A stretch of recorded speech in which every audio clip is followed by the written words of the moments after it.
Alrighty, welcome back to Real Cast Fishing. Your host, Glenn, with the City of Island Fishing Field Team, COAF Field Team on YouTube. Yeah, alright, this round, just doing some, just podcasts that we just go and, we're just rambling about fishing. And in this case, we got some rain out there, it's kind of chilly. They did stock one of the local ponds up the road from us, but unfortunately, yours truly didn't make it there today. It's kind of chilly and it's raining, and I'm staying indoors right now. But I can always still talk about fishing, and in this case, we're talking the Bait Finesse style fishing, Bait Finesse Systems Fishing, BFS, aka ultralight bait casting, where we're using bait casting gear to cast very light lures. In some cases, under a gram. Excuse me. Over the course of the past few weeks or so, I've done some videos with the Bait Finesse style fishing, as well as some, on our YouTube channel, COAF Field Team on YouTube. There's, I found out there's some things I can do with the collab function, and I can do some humorous videos as well as some fishing tip videos in there. So I've been kind of playing around with that, so do check those out. But in the case of Bait Finesse, I did pick up a couple of things these past few weeks. The Feather Flight Kingfisher, where I able to cast with bait casting gear and 2-pound test line a 1-gram trout magnet lure. And with it, I've coupled it with a Handing Magic L rod, ultralight, right here, that I picked up on Amazon. And for those that are listening in on the podcast, I'm just showing the rod as well as the Kingfisher reel on the rod itself. And on the end of it is that trout magnet. All right. And I weighed it, and it comes in just about 0.98 grams, so basically a gram, and it does cast nicely. Been having some really good fun with this guy. Getting 40, 50-foot casts. In fact, this is what I caught my first fish as well as first limit of the year. And, it's been a good deal here. I did get the rod on Amazon as well at, I think, like a 25% discount. I think it's already gone up, though. And, I like that rod so much that I went and got the 4.5-foot version. I initially had the 6-foot version, and I still have it right here. And on it is the Shimano Scorpion 17 BFSXG. And this is one that I use normally to cast 1/16 ounce rooster tails and lures and whatnot. And this has been really good. I've coupled it with that 6-foot Handing rod, ultralight. And yeah, I'm itching to go and try this one out there. I've used this one in salt water. Had some real good success with it. I think I have about 4-pound test on it right now. So that's some new stuff over the course of the past few weeks that I've picked up. Additionally, I took one of my Casking Zephyrs. So I've got 2 of them. The BFS Casking Zephyr. I think they're out of stock right now, but here they are. And I'm just going to describe it. I have one that is mounted on the Bass Pro Shops Micro Light fiberglass rod, 4.5 foot or so. And then I have the other one mounted on an old, let's see what it says, lightning rod, Berkeley lightning rod that I picked up over 30 plus years ago. And one has the reel clicker, this one right over here on my right. It has that reel clicker feature. And on the one that I have right here, doesn't have a reel clicker feature, but I did switch out the bearings with some, they're called high-speed spool bearings. And it's been a game changer for this one. I can cast 1/16 ounce rooster tails and whatnot with no problem. But throw this baby on here, and I've actually cast 2 split shot. So basically 1/48 ounce, no problem. 1/24th ounce lures, weights, and whatnot. Easily, I just went out there in the front yard just to try it out, and I'm casting a little 2-gram lure right here. I'm casting that one easily 50 feet, accurate, and no problem with the spool speed, and it's just cranking out there. This been a definite game changer when it comes to upgrading your BFS style reels. In the case of the Scorpion, the Shimano Scorpion BFS XG, I haven't done any modifications there, as well as the Kingfisher. Those I tend to like just buying it and not making any modifications, just because I just want to see what it is right out of the box, because basically I just want to simulate, or I take the approach of, hey, I'm an average Joe. I'm just going to go and buy the gear, put it on the rod, and just go fishing and just see what happens. Don't really want to tweak anything, customize anything. I just want to be able to just fish it. And, well, I've been beating up the gear, so let's see how these next few weeks go. I can probably beat those up pretty well, too, because I have a tendency not to... I don't take care of my gear as much as I should. I do lubricate them and whatnot, but basically it's like one of these fire and forget arsenals where basically just keep using it, and the true maintenance you do is just some minor maintenance, but other than that, I expect it to last a season, if not more. All right, so that's where I'm at with the Bait Finesse gear. I did get a little digital scale to weigh different things, and right now the base lure that I'm using to compare how good I like a Bait Finesse Systems combo is based on that trout magnet. If it can cast a trout magnet, then it's the ultralight combo. If it can cast a rooster tail, then it's basically one that I'll work with and be able to cast no problem. So if I have to go higher up, then I'm not really going to call that really ultralight bait casting, because I think 1/16 ounce is about the max you should go when it comes to these this style of fishing. I am having some practicing a little bit more with that fiberglass one, because I like to flex on it. And what I'm looking to do there is be able to do these little flick casts where I just whip back and forth and it just shoots the lure out. For those tight spaces. I've been watching Tiny Tail on YouTube. It's a Japanese BFS style fisherman who does some incredible casting and incredible catches in these real tight spaces, and it's just amazing what that individual is doing. And I definitely like his videos, seeing what he can catch in these tight spaces with this type of gear. I still have the ultralight, or I still have the fly fishing gear. In fact, I do have my Euro Nymph / normal fly fishing setup over here. I'm going to probably pull that one out here in the next few weeks, especially because TRWD Fly Fest is coming up. You'll have to take a chance at looking at that place. It's going to be on the banks of the Trinity River over there at, I think it's the trailhead at River Park. And, well, they host it every year. I've not missed one since it started, and I thoroughly enjoy the atmosphere as well as the fishing opportunity. And I do like watching the big trout fly fishing contests, and I try getting some live video there. So I hope to be able to do it again this year, just so you can get an idea as to what you can and potentially catch on some fly fishing gear. And it does. It's a free event. Folks can come by, stop by, take a look at the different things that are being presented there. Fly fishing, fly tying, fly fishing seminars. A lot of things to take away from that, and I sure had a fun time. The Texas Freshwater Fly Fishing Brewfest, Fly Fishing and Brewfest. That's coming up. It's going to be over there at the Mesquite Convention Center, just down the road from us over here in Allen. And I went to it last year. In fact, I had a chance meeting with Tom Rosenbauer, real nice guy. Just be able to just say howdy as we were passing by.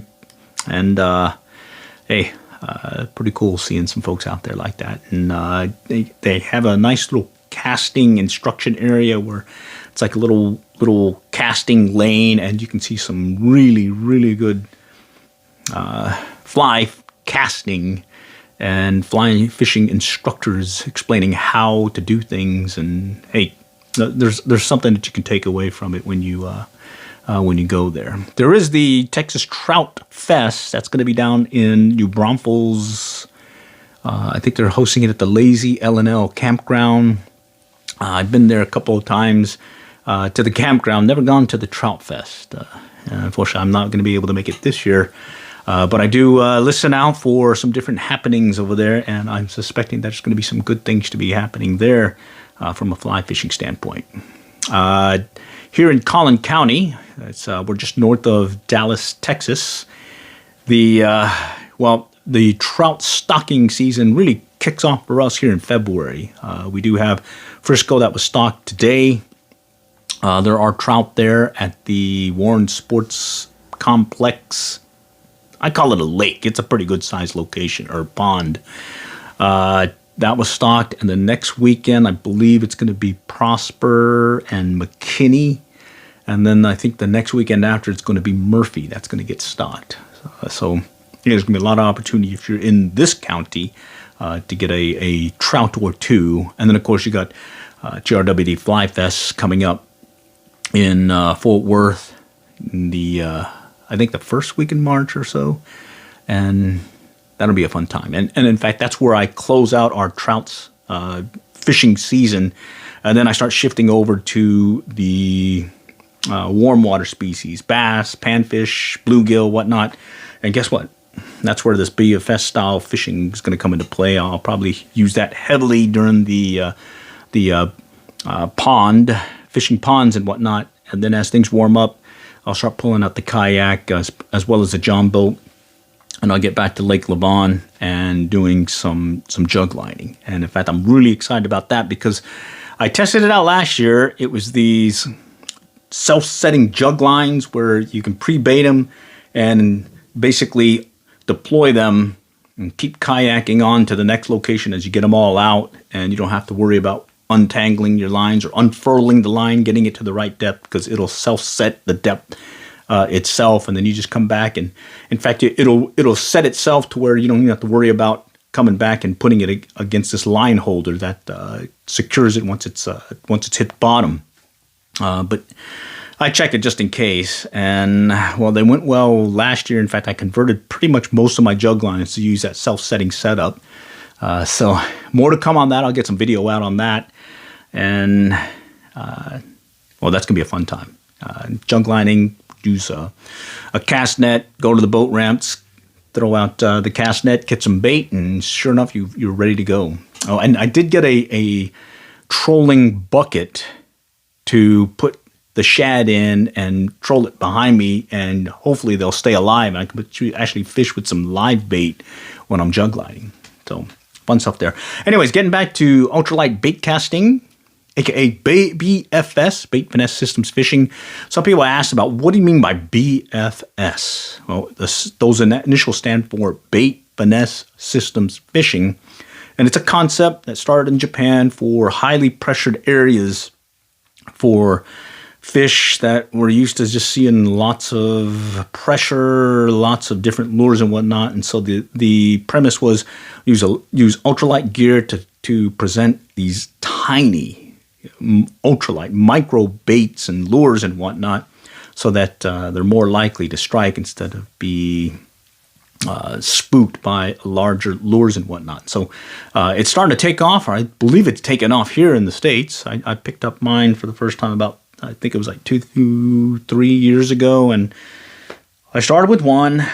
Now I have 4, and didn't really break the bank on any of them because you can definitely spend some crazy money on them. But right now I've been really happy with the setups I've had, and the intent, at least for the pond fishing that's coming, especially with the bass spawn that'll be starting up as things warm up, as well as the bluegill starting to get on their little nest and beds and whatnot. I think this ultralight gear is going to come into play really well because I've got those 1/16 ounce rooster tails, super dupers. I do have some of these crankbaits that are 1/16 ounce, slightly above 1/16, as well as I do have some that are basically a gram, like the trout magnet, and I'm really looking forward to seeing how that will play out this season as I work the spring season, where I'm targeting mostly ponds and little creeks and rivers here in our area.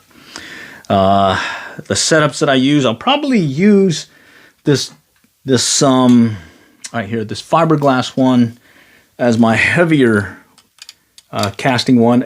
Ever since I put those bearings in there, I can cast a lot lighter. 1/24 ounce or so is within reach with this setup.